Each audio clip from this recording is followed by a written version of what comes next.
A paz do Senhor, meus amados irmãos, sou o pastor Marcos André, esse é o nosso canal Clube da Teologia, canal de estudos da Palavra de Deus. E vamos aqui a mais um vídeo para a nossa Escola Bíblica Dominical, nossa pré-aula, aqui para a lição de número 7 da revista da editora Betel, revista de adultos da editora Betel. E a lição de número 7 está uma maravilha, e olha o tema da lição, Abraão e a prova de fé. Esse é o tema dessa lição.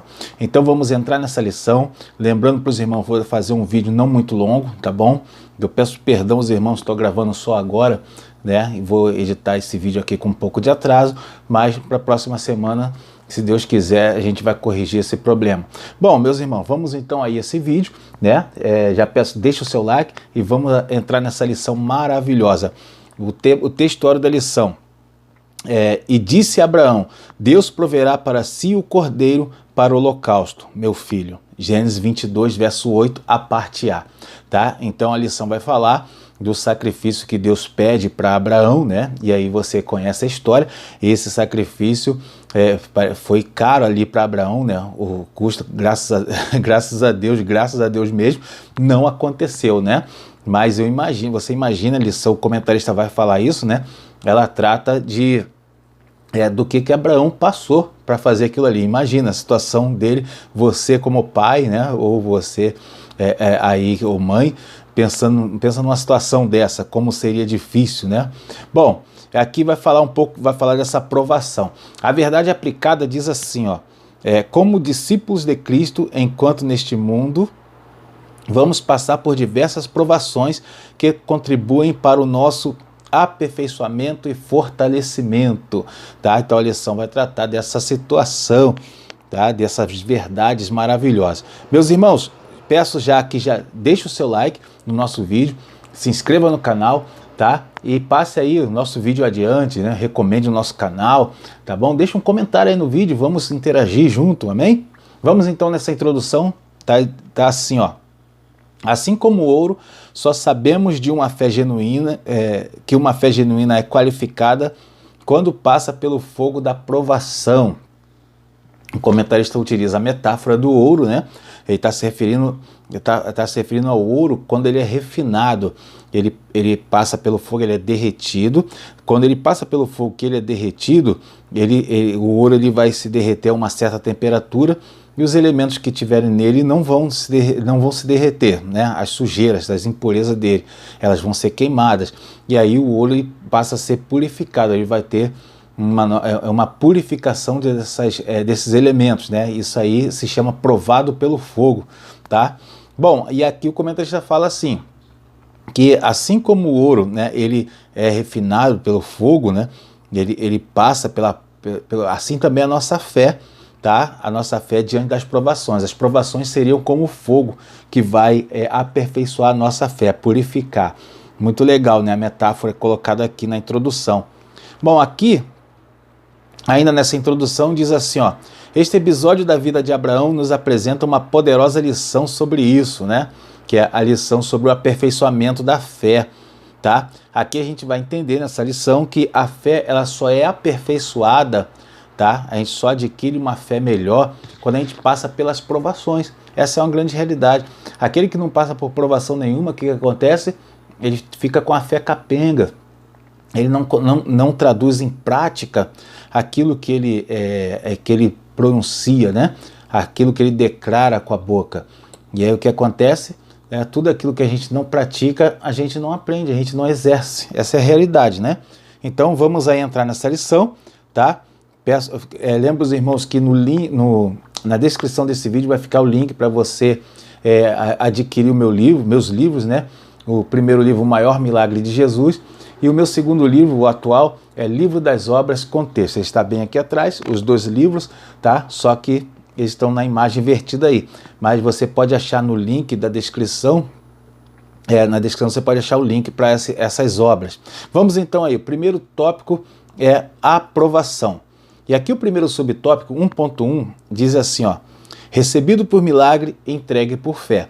Claro, está se referindo a Isaac. Ele é recebido por milagre, ou seja, a mulher de Abraão era estéril, então ele vem como um milagre. E entregue pela fé, tá? É interessante aí o jogo de palavras que o comentarista usa, muito legal. Bom, vamos aqui no primeiro parágrafo, diz assim, ó. Apóstolo Pedro diz que as provações têm um papel importante para a fé. Provar sua qualidade e pureza e redundar em louvor a Deus na revelação de Jesus Cristo. Então ele está falando que a provação ela vai ter esse papel para aperfeiçoar, né? Para dar qualidade à nossa fé, dar pureza a ela, tá? Ou seja, as provações elas vão fazer com que a nossa fé aumente. Quer ver? Vamos fazer uma coisa simples, falar de uma coisa simples. Quando você está nas dificuldades, você não ora mais, percebe isso? Você que é professor, comente isso com os alunos, né? Apresente esse detalhe. Ou então, melhor, pergunte a eles. Um exemplo disso daqui. Pergunte a eles um exemplo de como a nossa fé pode aumentar. Tá? Deixa eles interagirem, deixa eles falarem. Tá? E aí você pode até dar um exemplo prático da sua vida mesmo. Né? Não é muito recomendável o professor fazer isso, tá? Se o professor ficar falando só da sua vida, não é muito recomendável. O interessante é você pegar alguma história que existe já alguma história que você já ouviu, e aí você vai e apresenta na aula. Isso é muito interessante, os alunos gostam muito disso. Bom, vamos aqui no segundo parágrafo. Ele diz assim, ó: Abraão já tinha fé e já havia sido justificado por Deus, mas Deus ainda assim prova a fé de Abraão. Por que Deus ainda precisaria de uma prova de fé de seu servo? Né? Aqui ele apresenta uma questão interessante, né? Por que Deus ainda precisaria de uma prova de fé de Abraão? Tá? Aqui a gente vai ver, e eu quero apresentar uma outra situação, né? Porque Deus, na verdade, ele não precisava de uma prova de fé de Abraão. A fé de Abraão já era aprovada. Muita gente até acha que Deus ele não sabia que Abraão ia fazer. Na verdade, Deus sabia o tempo todo. Deus já conhecia o coração de Abraão. Deus já sabia. Quando o anjo fala assim, muita gente pensa isso porque o anjo fala em Gênesis 22:12, o anjo fala assim: agora sei que temes a Deus. Duas situações podem acontecer aqui. Primeiro, que o anjo talvez não soubesse, né? Que Abraão não ia recuar na fé. Uma situação, por isso o anjo teria falado: agora sei que temes a Deus. A outra situação é que o livro de Gênesis ele usa sempre uma linguagem humanizada. Já reparou? Deus entra no jardim e pergunta para Adão: onde estás? Deus sabia onde Adão estava, mas mesmo assim ele pergunta. Por quê? O autor de Gênesis, que foi Moisés, vai usar sempre a linguagem humanizada, tá? Para falar o coração do povo ali, né? Então a gente vai ver aqui nesse caso também. O anjo vai falar assim: ó, agora sei que temes a Deus. Na verdade, o tempo todo Deus sabia que Abraão temia ele, né? Bom, continuando aí, no último parágrafo diz assim, ó: Deus quis que Abraão conhecesse a qualidade da fé que ele possuía. Aqui fala assim, ó, possuía em Deus. Sua fé teria implicações universais. Quero pegar essa expressão, implicações universais, para a gente meditar nela. O que seria isso? Pergunte para os alunos, deixe os alunos responder, interaja com eles, tá? Implicações universais é porque aquela fé que Abraão estava demonstrando ali, ela seria uma fé exemplo, uma fé modelo para todos os crentes em todas as épocas. Ou seja, aquele que acredita na promessa de Deus. A fé de Abraão aqui é uma fé modelo, né? Essa fé de Abraão é modelo. Então por isso que fala que aquela fé teria implicações universais. Até hoje nós temos em Abraão um exemplo de modelo de fé. Bom, 1.2, o tema é a quem amas. Aqui é o Senhor falando com Abraão, né? O primeiro parágrafo diz assim, ó: o amor de Abraão por Deus seria medido por aquilo que Abraão mais amava, e ainda assim estaria disposto a oferecer ao Senhor, né? Então por isso que Deus, quando faz o texto, né, quando está no texto, Deus pede a Abraão o filho Isaac, e ele fala assim, ó, a quem amas, né? Por quê? Para fazer esse detalhe de que ele estaria entregando aquilo que ele ama, tá? Isso é uma fé modelo para todos nós, como falei anteriormente. E aqui seria, na verdade, Abraão ele não está sendo testado, né? Ele é uma provação. Ele vai passar por uma adversidade, tá? Uma adversidade para ser aprovado ao final dessa adversidade. Mas Deus sabia o tempo todo o que Abraão ia fazer. Deus sabia do que Abraão era capaz, tá? Mas aquilo ali tem dois motivos. Uma, para treinar a fé de Abraão, né? Para aperfeiçoá-lo nessa fé. Esse é um motivo. O outro motivo é para que aquilo ali ficasse de modelo registrado na palavra para os dias de hoje, tá? Os dias de hoje a gente passa situações assim. Deus, muita gente coloca coisas pequenas acima de Deus, né? Coisas até como celular, até como uma casa, coloca coisas pequenas acima de Deus na sua vida. E aqui temos um modelo do que deve ser feito, né? Bom, continuando então, aqui nesse subtópico, tem um parágrafo que diz assim, ó, e aqui eu quero deixar um acréscimo legal. Ele diz assim, ó, mas Abraão não apenas amava a Deus, ele confiava em Deus, mesmo sem saber exatamente como Deus iria agir. Ele sabia que Deus iria prover uma solução, né? Então a gente tem na palavra de Deus 3 versículos que apontam que Abraão sabia que Deus ia prover uma solução.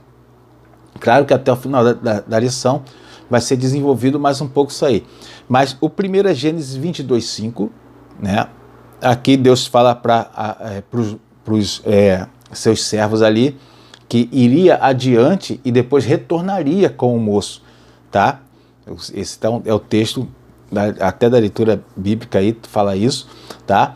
E o outro verso é Gênesis 22:8. Gênesis 22:8 Abraão fala para o próprio Isaac, né, que que Deus proveria um cordeiro, né? Muito interessante.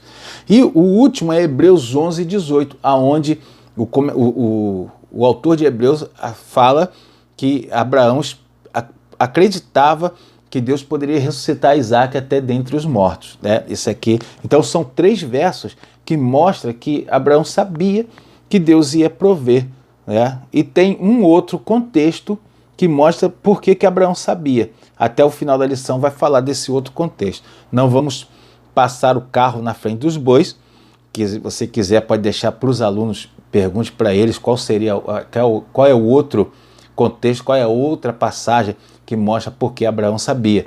E eu vou falar até o final, a gente vai falar sobre isso. 1.3. O tema é o seguinte: amarás o Senhor teu Deus acima de todas as coisas. Isso aqui, né, é o verso que estaria explícito em Gênesis 20, né, onde Deus fala isso para Moisés, como parte da lei, o início da lei, dos 10 mandamentos, né? E aqui o comentarista coloca essa prévia, né, que Deus já vai fazer isso com Abraão. Olha aqui o que diz, né, o primeiro parágrafo. Deus prometeu dar a Abraão muitas coisas na vida, além de muita riqueza, uma geração grandemente numerosa. Então as promessas que Deus faz a Abraão, e ele teve que abrir mão de muitas coisas para adquirir essa promessa, tipo sair da parentela, né? E agora ter que abrir mão do próprio filho, tá? Então aqui a gente vai ver que seria importante, aqui esse exemplo de Abraão nos mostra que nós precisamos, para entrar na vida eterna, abrir mãos das coisas, desapegar das coisas dessa vida. Esse é um grande ensinamento aqui, tá? E a gente tem dois versos na Bíblia deixados por Jesus que nos apresenta isso diretamente. Um deles é Marcos capítulo 10, verso 29 e 30. Ele fala assim, ó: e Jesus respondendo disse: em verdade vos digo que ninguém há que tenha deixado casa, ou irmãos, ou irmãs, ou pai, ou mãe, mulher, os filhos, ou campos, por amor de mim e do Evangelho, que não receba 100 vezes tanto já neste tempo. Aí a gente vai ver aqui que Jesus ainda deixa uma promessa, né? Para aquele que deixa tudo isso por amor dele, por amor do Evangelho, já vai receber 100 vezes. Que interessante, né? Eu acredito que Jesus está apontando para a família de Cristo, para a família cristã, né? A família da igreja. Tá? Que ele fala, vai ser 100 vezes pai, mãe, filhos, que maravilha. Bom, e aqui no segundo parágrafo ele diz assim, ó: agora o maior sacrifício da sua vida está sendo pedido por Deus, se referindo a Isaac, né? Seu amado filho.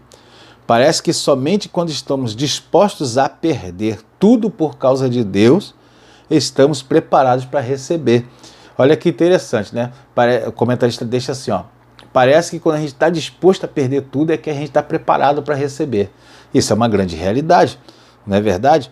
A gente vai ver isso expresso também em Lucas 18, 22. Olha o que o texto fala, né? Porque isso aqui é um acréscimo meu que eu quero deixar, né? Porque tem situações que às vezes você está bem diante de Deus, você está, né, declara, mas às vezes tem uma coisinha que está te atrapalhando. Olha o que diz Lucas 18, 22. E quando Jesus ouviu isto, disse-lhe: ainda te falta uma coisa, vende tudo quanto tens, reparte pelos pobres e terás um tesouro no céu. Essa palavra, né, Jesus fala para aquele jovem rico que foi perguntar para ele: o que eu devo fazer para entrar no reino de Deus?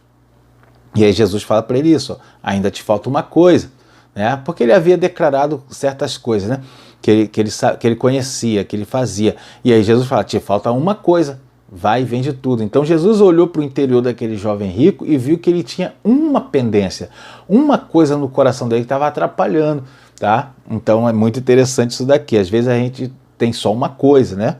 Aí você, professor, usa a criatividade, né? Você que é aluno está aprendendo aí, já vai aprendendo a ser professor também.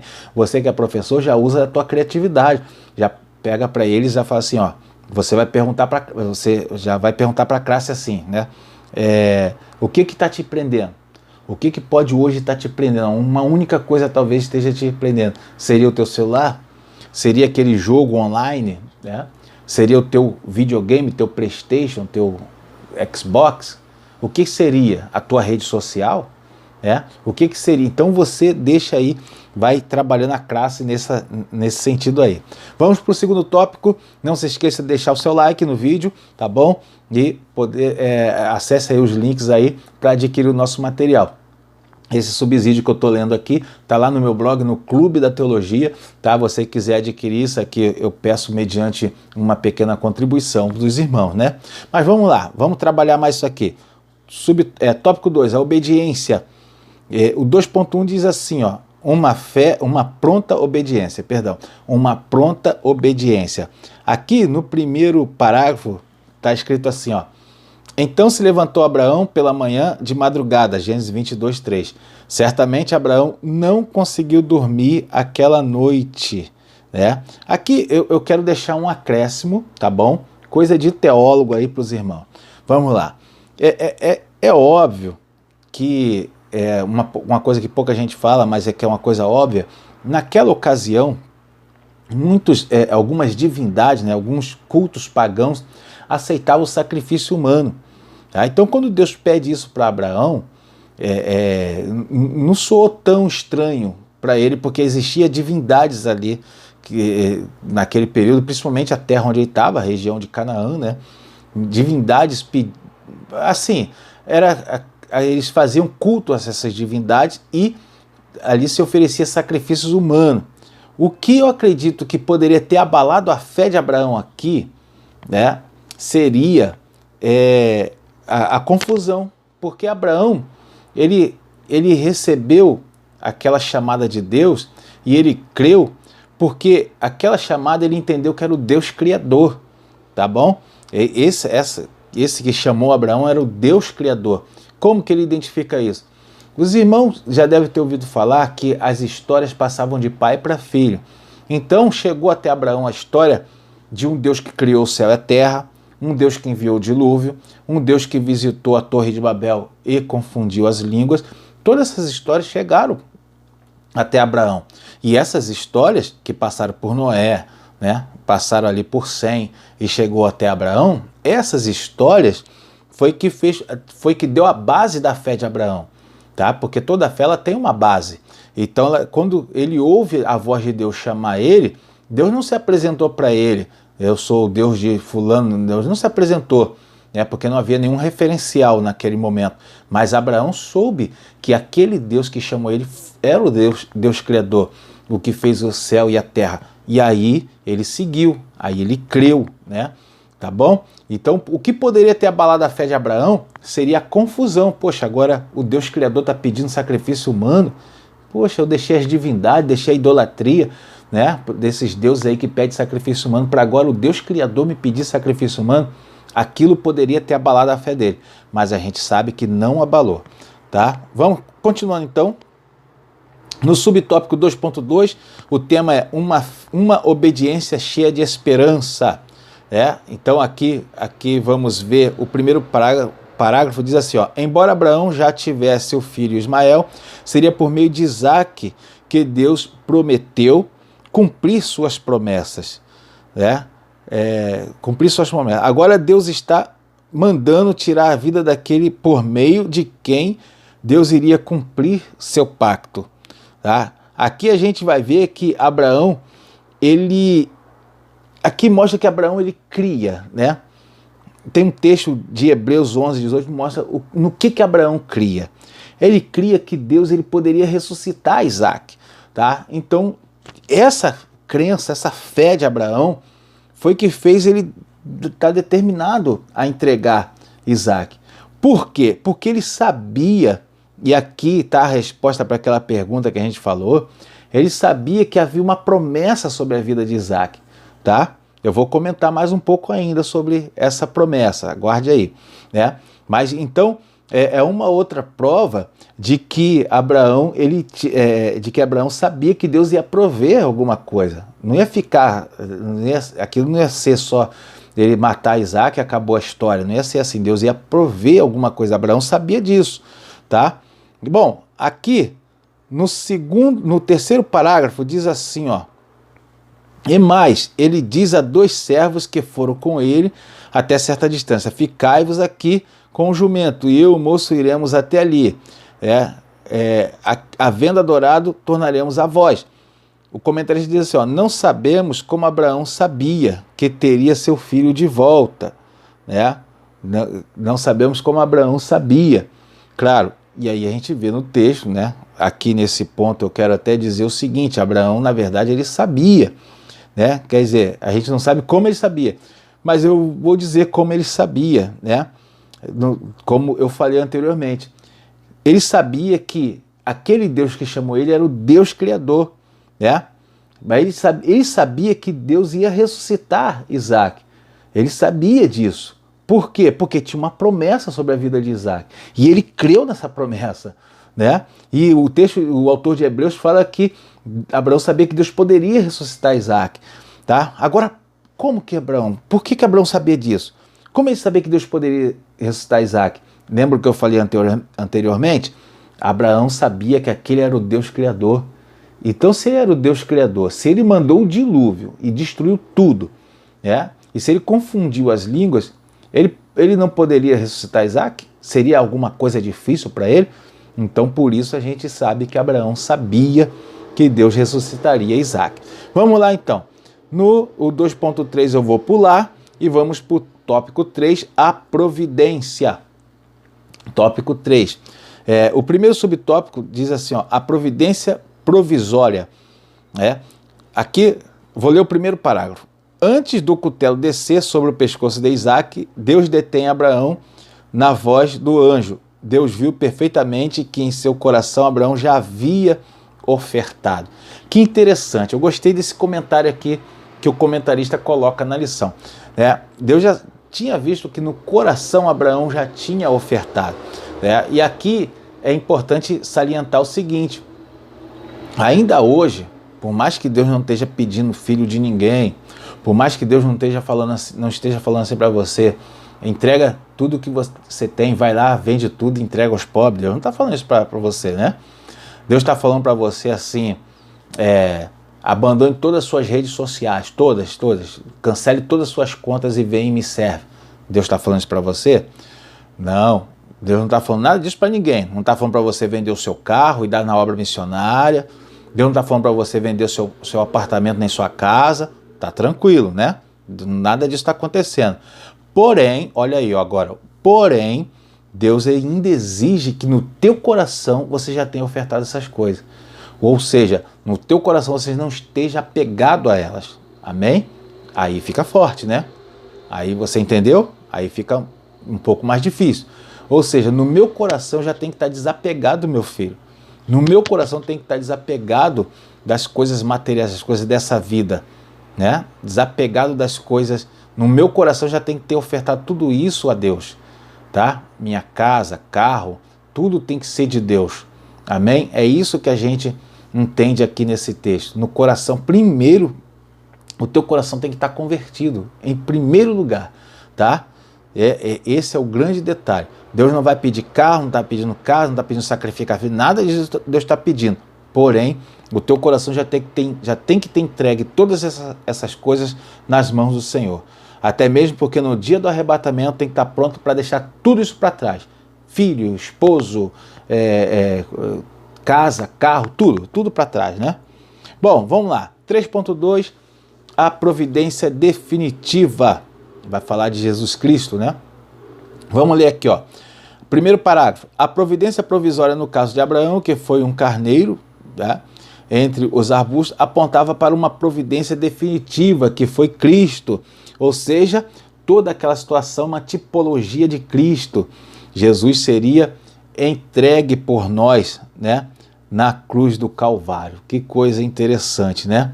Então a gente vai ver, vai entender que assim como Abraão, né, vai entregar Isaac, Abraão vai executar toda aquela situação do sacrifício, executaria, né,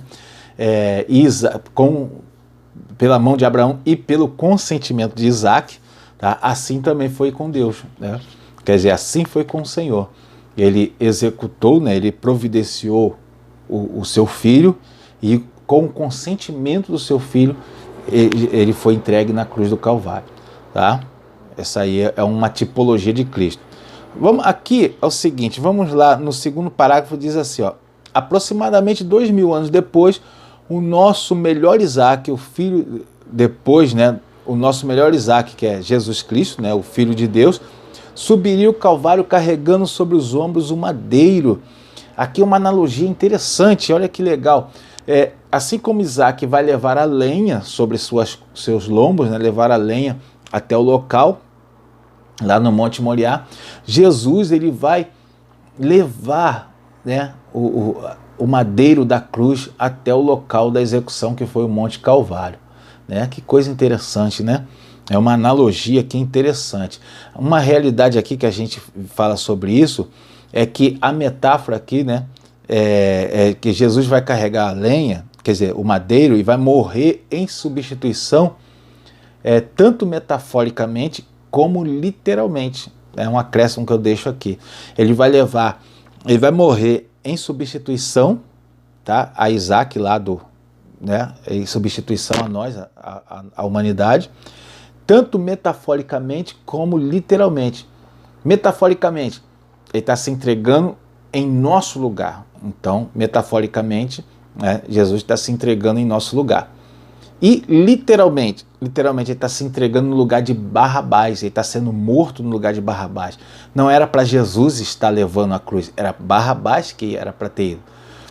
Até Pilatos mesmo queria já livrar Jesus. Pilatos apresentou o pior, né, pior marginal que tinha na época, tá? Interessante isso daí. Bom, vamos para o subtópico 3.3, a ressurreição do Filho sacrificado, tá? Aqui é o seguinte, vou só apontar aqui o que esse subtópico está tratando.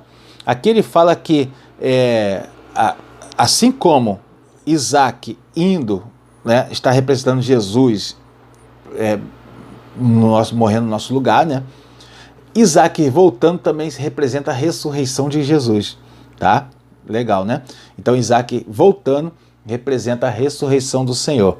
Essa ressurreição está, assim como pelas palavras de Abraão, que fala que ele retornaria com o moço, também as palavras no Antigo Testamento mostram que Jesus ressuscitaria. Isso é Oséias 6, verso 1 e 2. Diz assim, ó: vinde e tornemos ao Senhor, porque ele despedaçou e nos sarará, feriu e nos atará a ferida.